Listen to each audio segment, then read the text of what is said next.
La historia cumple un rol fundamental en la vida, nos recuerda de dónde venimos y nos impulsa a seguir hacia adelante. Hoy arrancamos la celebración de nuestro 20º aniversario y hacemos un alto para recordar algunos detalles fundamentales que nos han convertido en lo que somos hoy. ¿Conoces a Otto y Giselle Kladensky? A continuación, ellos nos cuentan quiénes son y cuál ha sido su papel en nuestra historia. Hola, mi nombre es Otto Kladensky. Soy ensamblado en Ecuador con componentes checos y reencauchado en Costa Rica. Mi nombre es Giselle Kladensky, soy costarricense y eso es lo más lindo en mi vida como cristiano. Estamos en el ministerio desde 1976. Nos hemos relacionado con la viña cuando en Cristo para la Ciudad comenzaron a venir misioneros o pastores de la viña que vinieron a trabajar con grupos de corto plazo. Cuando Carlos y yo estábamos pastoreando una congregación, esa congregación decidió no plantar más iglesias, pero eso era una de las cargas que Carlos y yo teníamos. Decidimos plantar una congregación. Era importante no ser llaneros solitarios, por ende decidimos relacionarnos con una asociación, con una denominación, con un movimiento.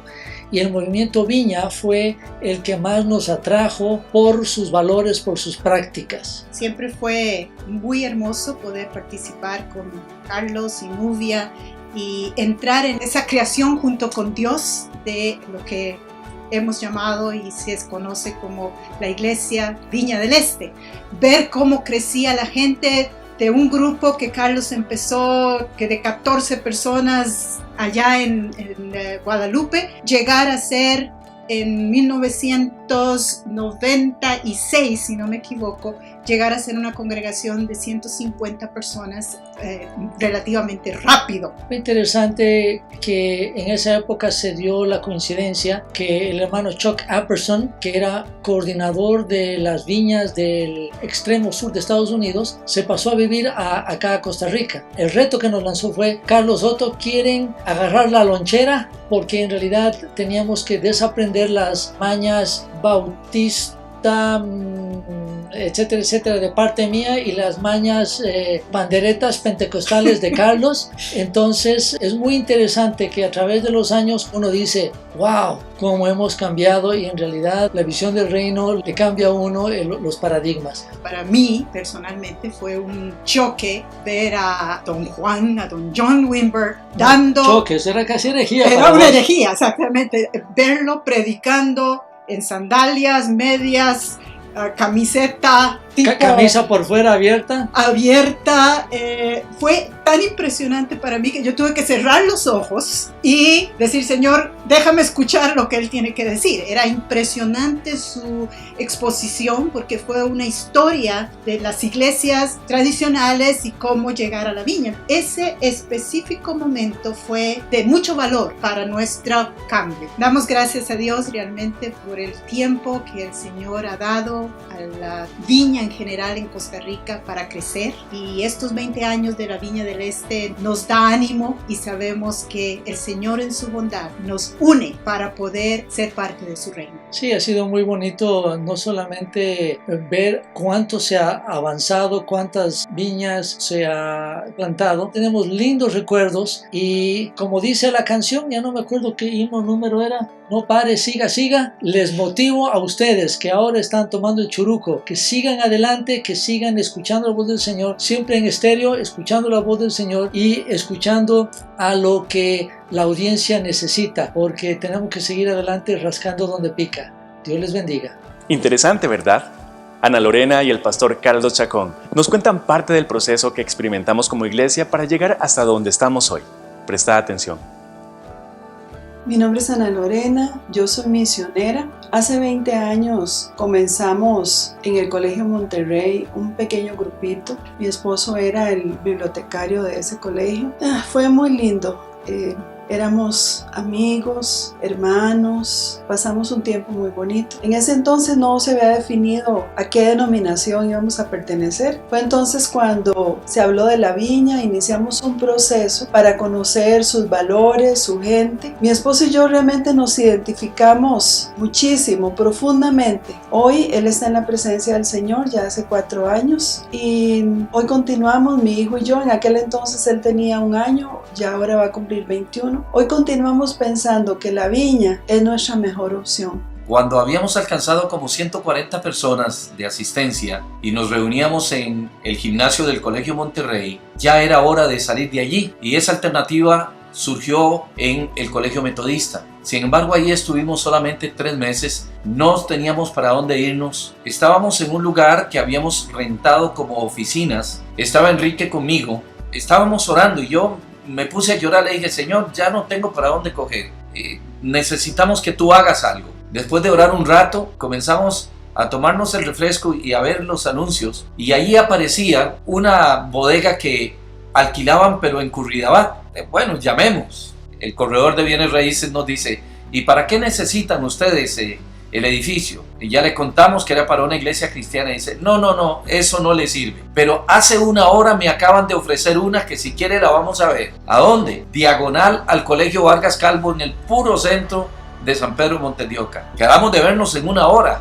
En ese lugar nos fuimos, nos encontramos con aquella bodega, era algo terrible, espantoso, pero era una alternativa, estaba bien ubicada, era grande y haciéndole algunos arreglos podía servirnos. Entonces llamamos al arquitecto Julio García y yo esperaba que don Julio me fuera a decir no, esto ni pensarlo, y me dice, Carlos, esto tiene muchas posibilidades de quedar bien, yo creo que esto podemos trabajarlo. Fuimos, hablamos con el dueño, negociamos y rentamos aquello. Aquello fue un fiestón. Estuvimos 6 largos años en esa bodega hasta que ya no cabíamos. Entonces teníamos que pensar en otras alternativas. Pero en ese tiempo también se nos ocurrió que en la esquina del edificio podíamos desarrollar un ministerio que fuera un café. Y allí establecimos lo que llamamos Café Viña. Con la ayuda de un grupo de jóvenes y algunos no tan jóvenes que se echaron encima de eso, diseñamos aquello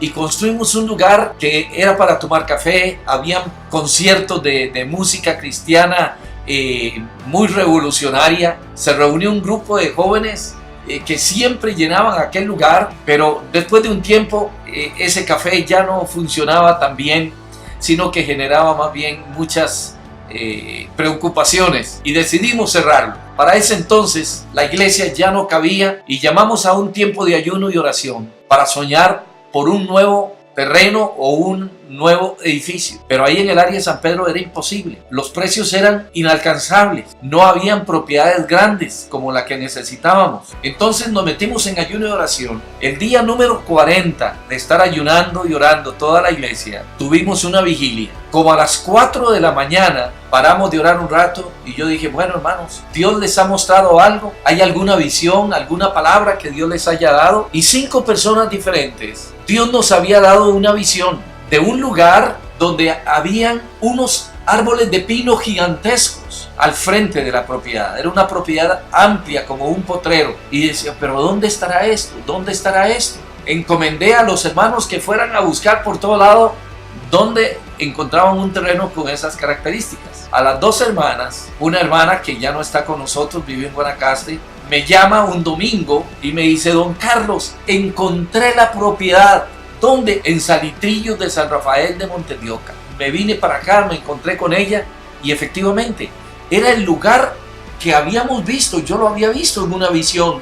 Era un lugar amplio, pero un lugar lleno de basura, abandonado, muy quebrado, y esa fue la impresión que nos dio. Pero esto es de Dios y no teníamos dinero para comprar esto. Primero comenzamos a buscar los dueños y los dueños no querían. Eran 2 señoras que lo habían recibido como herencia. De mucho que le insistimos, ofrecieron venderlo. La cuestión es que quedamos de firmar donde el abogado y la señora no se presentaron. Hicimos otra cita y tampoco se presentaron. Y el abogado nos dice, no, es que las señoras cuando se dieron cuenta que era para una iglesia cristiana, dijeron que ellos no vendían. Y ahí empezó otra historia de fe y de perseverancia para adquirir esta propiedad. Por 5 años estuve viniendo a este terreno a orar 1, 2, 3 veces por semana. Traje los arquitectos, eran 2 arquitectos y 2 ingenieros, para que vieran la propiedad y me dijeron, don Carlos, esta propiedad no sirve, aquí no se puede construir. Y yo les dije, pero cierren sus ojos, parados ahí donde está el parqueo, cierren sus ojos y miren, aquí en esta cuesta hacia abajo un auditorio así, así, así. Y uno de ellos me dice, vea, don Carlos, profesionalmente no le recomendamos que compre este terreno. Pero si usted dice que esto es lo que Dios le dio, nosotros lo acompañamos. Y aquello fue una victoria de fe, porque realmente nos enamoramos de este terreno. Cuando por fin, después de una lucha de 5 años, logramos establecer un precio para comprar este terreno, cuando fuimos a comprar esta propiedad y nos dijeron que sí, no teníamos un centavo para comprarla. Fui donde los dueños, gente muy millonaria en ese momento, porque ya la señora había vendido el terreno a terceras personas. Le digo, yo quiero comprarles ese terreno. Y ellos me dicen, no podemos venderle, porque allí nosotros vamos a construir nuestra mezquita. Digo, no, ustedes no pueden construir ahí una mezquita. ¿Por qué? Porque Dios me habló a mí y me dijo que me iba a dar ese terreno. ¿Y qué es lo que piensan hacer ahí? Pensamos construir una iglesia cristiana que sea una bendición para estas comunidades vecinas, una bendición para los jóvenes, para las mujeres solas, jefas de hogar, una bendición para todos los que están atrapados en los vicios, en el pecado. Y la iglesia va a ser una respuesta de Dios para ellos. Y cuénteme más, ¿qué harían? Y comencé a hablarle de proyectos sociales que podríamos desarrollar. Después de 1:30 de hablar con él, me dice, voy a llamar a mi hermano para que usted le cuente esto. Llamó al hermano y nuevamente me preguntó muchas cosas, le repetí la historia y me dice, bueno, ¿y si nosotros le vendiéramos, cuánto nos pagaría? Yo le respondí, le pago el doble de lo que ustedes pagaron. ¿Y cómo sabe? Es que yo puse el precio de ese terreno hace 5 años, pero no me lo quisieron vender. Se lo vendieron a usted. Dice, voy a traer los papeles de ese terreno. Habló con el administrador, trajo todos los documentos, hicieron números y dice, está bien, en el doble de lo que nosotros pagamos se lo vendemos. Le digo, ahora necesito que me dé una opción de compra por 3 meses. Pero lo único es que no puedo darle ningún dinero de enganche porque no tengo. Me dice, bueno, eso no es ningún problema, porque de todas formas, si usted no la puede comprar, no vamos a quitarle su dinero. Y yo dije, por ese precio, yo escribo a unas iglesias amigas en los Estados Unidos y nos recogerán una ofrenda, y con 2 iglesias que ofrenden pago eso. Escribí a 10 iglesias. No me contestó ni uno solo de mis amigos. Por lo tanto, llegaron los 3 meses, que se vencían en mayo, y yo me fui de una vez más con don Julio García a hablar con esta gente. Y le dije, no podemos comprarle en este momento. No hemos logrado reunir el dinero. Entonces me dice, bueno, ¿tiene ahí el papel que firmamos? Sí, aquí está. Lo cogió, lo rompió y dice, no pasa nada, no se ha perdido nada. Digo, no, pero es que ese terreno Dios me lo dio. Entonces yo tengo una propuesta para ustedes. ¿Cuál es la propuesta? En 30 días le pago $50,000 y el 15 de diciembre le cancelo el terreno. Me dice, está bien, yo le doy mi palabra que le sostengo el precio en esas condiciones y no tenemos que firmar ningún documento.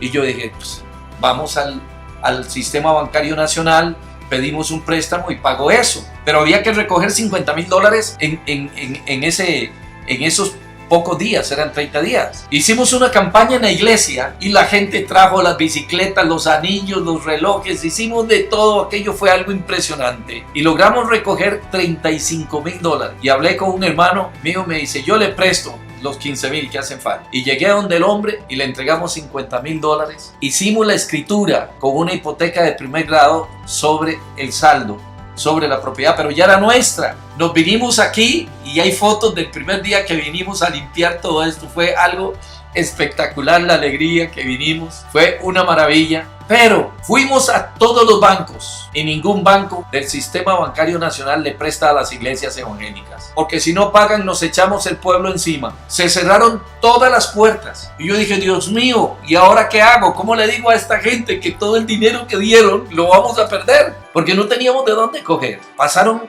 unos meses y llegó la hermana Cynthia Castro de Roberts y me dice, Carlos, mi hijo mayor es amigo del gerente del Banco Cuscatlán. ¿Quiere que le saque una cita con él? Sí, me encantaría. Entonces nos sacaron una cita y fuimos mi hermano Marvin y yo a hablar con este señor. Ya le explicamos todo, le llevamos todos los papeles porque esta iglesia desde el primer año ha tenido sus cuentas auditadas y eso les impresionó mucho. Entonces dice, mire, yo no me comprometo a nada, solamente voy a presentar nuevamente el caso ante el comité evaluador del asunto de créditos. Después de esa reunión le pidieron un montón de preguntas, pero la más importante era ¿por qué esta iglesia cada fin de año, después de que hace el cierre fiscal en septiembre, regala todo el dinero que tiene? Porque eso fue algo que Dios puso en mi corazón, que cada año, al final del ejercicio fiscal, si nos sobraba dinero era porque habíamos sido malos administradores, porque todo lo que Dios nos da es para invertirlo en su obra este año. El año siguiente Dios nos va a dar maná, porque Él es el mismo de ayer, de hoy y por todos los siglos. Aunque al principio la junta directiva nunca entendió, yo creo que nunca entendió esto, porque me decían, cuando vayamos a comprar un terreno no vamos a tener dinero ahorrado. Y yo decía, Dios va a proveer. Pero ahí estaba la prueba. Aquel hombre no entendía cómo era posible que cogiéramos millones de colones cada año y los donáramos, y cada año empezábamos en cero las cuentas de la iglesia. Aquello fue maravilloso, porque el Banco Cuscatlán decidió prestarnos el dinero para pagar la cuenta que teníamos. ¿Qué te pareció el inicio de nuestra historia? No puedes perderte el resto de ella. Acompáñanos mañana para conocer mejor los inicios de la Viña del Este.